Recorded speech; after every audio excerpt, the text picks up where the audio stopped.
These concerns are real, they are big, and I personally believe that the failure of adequately addressing these concerns is one of the biggest reasons why electric vehicles have not yet succeeded to force internal combustion engines off the market.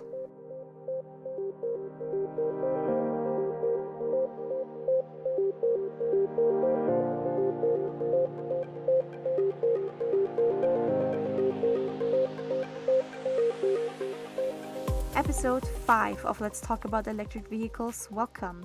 My name is Teresa. I'm an economist, and every week I address spicy questions about the e-mobility transition from an academic, research-based perspective.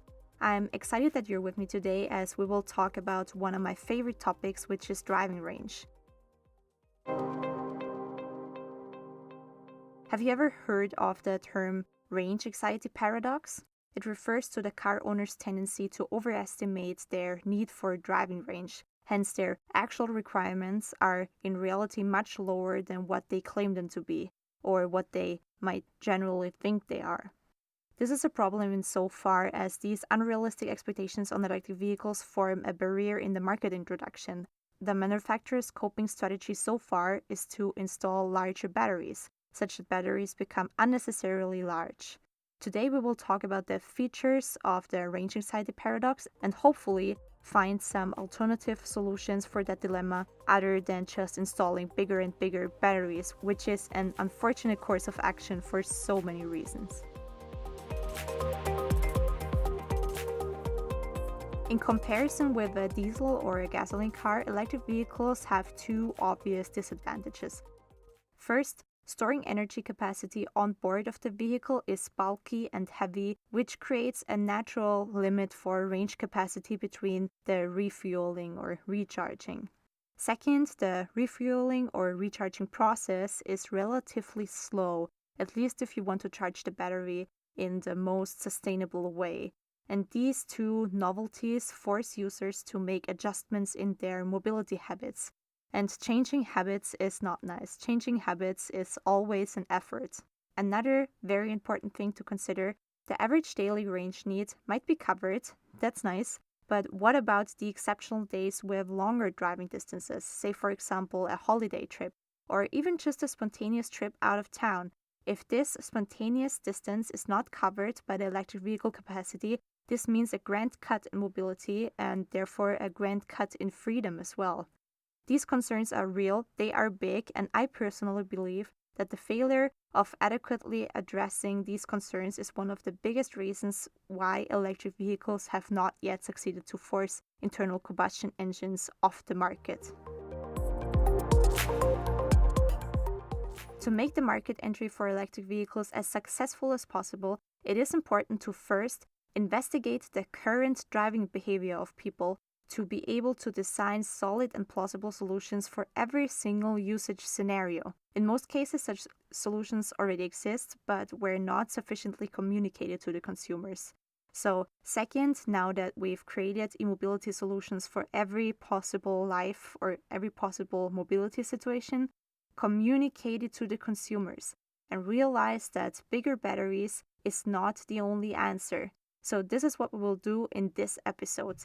Starting by assessing the current driving patterns, I refer to a field study by Pearre and others from 2011 who installed little tracking instruments in over 400 vehicles and tracked their driving pattern for at least a whole year. For a whole year, this is important because it therefore includes these exceptional holiday trips as well. The way they set up this experiment is representative for an average US American car owner with relatively long commute distances. So let's have a look at what they found. The mean daily driving range is about 45 miles and the median is about 30 miles, excluding the days of zero driving in the calculation, which, by the way, on 27% of the days a year, the car is not used at all, and therefore the average and the median would be respectively smaller if we would include them in the calculation. The most frequent and the most common daily distance is 12 to 16 miles. Now, for all of my European listeners, 1 mile is approximately 1.6 kilometers. On average, there are 9 days of the year where people drive more than 150 miles. This is about every 6 weeks. If we assume that electric vehicles only charge overnight, a 150-mile or 240-kilometer driving range vehicle could satisfy the average car owner's range needs on all but 1 day a year. But what happens on these 9 days? This is the point where e-mobility manufacturers have to come up with convincing and plausible solution concepts. This goes from dense public fast charging infrastructure over affordable renting of gasoline cars for occasional long holiday trips to the necessity of precise planning ahead of errands such that you don't exceed the daily capacity. The study also looked at the maximum daily driving range of the participants and finds that only few cars exceeded a daily travel maximum of 650 miles, which is 1,000 kilometers, which by the way corresponds to a minimum 10-hour road trip. 4 of the participants even exceeded 1,000 miles, which is 1,600 kilometers per day, which is just insane. Having a look at just the maximum daily trip a year of all participants leads to a mean of 355 miles and a median of 312 miles. The focus of this study was to find out how big the market share for electric vehicles is. And since there's different variations in the driving range, there's an infinite number of answers. But just picking one of these possible scenarios, one can say that for vehicles with 155 miles or 250 kilometer driving range, 75% of all drivers would be satisfied if they are willing to make an adaptation on 10 days per year. What do I mean by adaptation? This could be multiple recharging throughout the day, or switching to public transport, or switching to a gasoline car, or postponing errands to tomorrow, for example. Picking another scenario, if electric vehicles are limited to 100 miles / 160 kilometers, and people are not willing to change their current driving pattern at all, then only 9% of all car owners would be covered.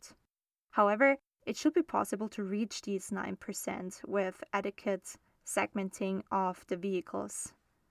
So we've learned from this study that even if electric vehicles' driving range remains small, they could reach a substantial market share if people are willing to change their driving habits on at least some days of the year.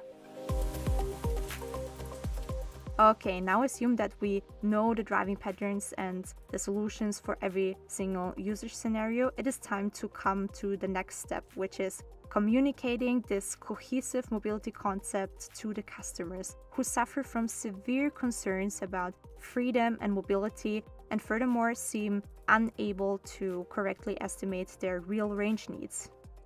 As I've said earlier, I believe that there's more alternative strategies than just installing larger batteries.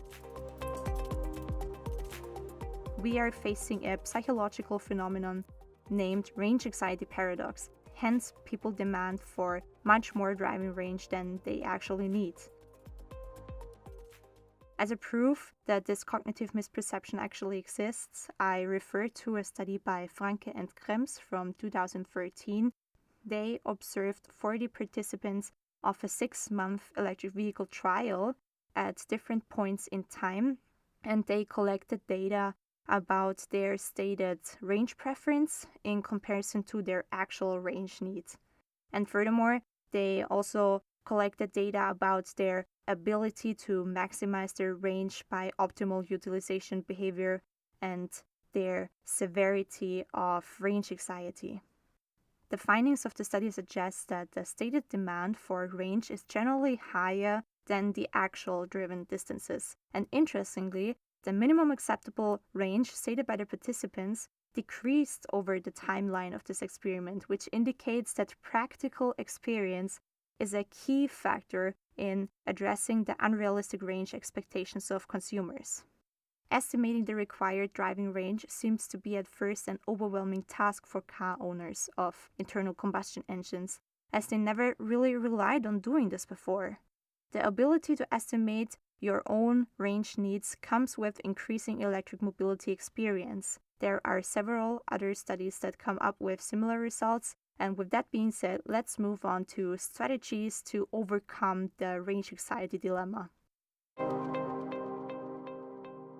E-mobility manufacturers should recognize this cognitive misperception as it is and tackle it by a cohesive marketing strategy that should include psychological stress reduction elements. Stress and anxiety in this case are caused by uncertainty and the more effort of habit adjustments. Reduce the uncertainty by offering more informal practical trials and perform educational campaigns to inform about e-mobility solutions for every single life or every single mobility scenario. Make adequate consumer segments according to the driving pattern and address each segment with the right solution concept. Hence, treat different consumer segments according to the driving pattern or according to the driving range differently.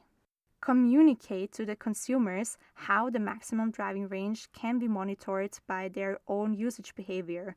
The impact of driving and charging patterns on the accessible range capacity is more complex for an electric vehicle than it is for an internal combustion engine.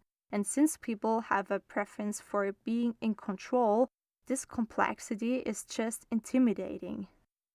To sum up this episode, driving range is one of the biggest barriers for electric vehicles to be competitive on the market, but not necessarily because they do not cover people's range needs, but rather due to a failure in presenting plausible solution concepts for each particular consumer segment. Rather than installing unnecessary large battery packs, manufacturers should start to tackle the consumer's misperception by smart marketing strategies.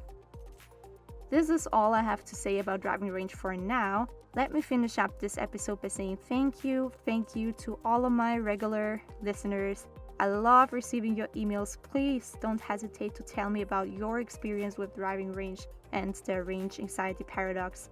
The objective of this podcast is to reveal how many different areas are affected by the e-mobility transition and to show how multidimensional and dynamic this development is.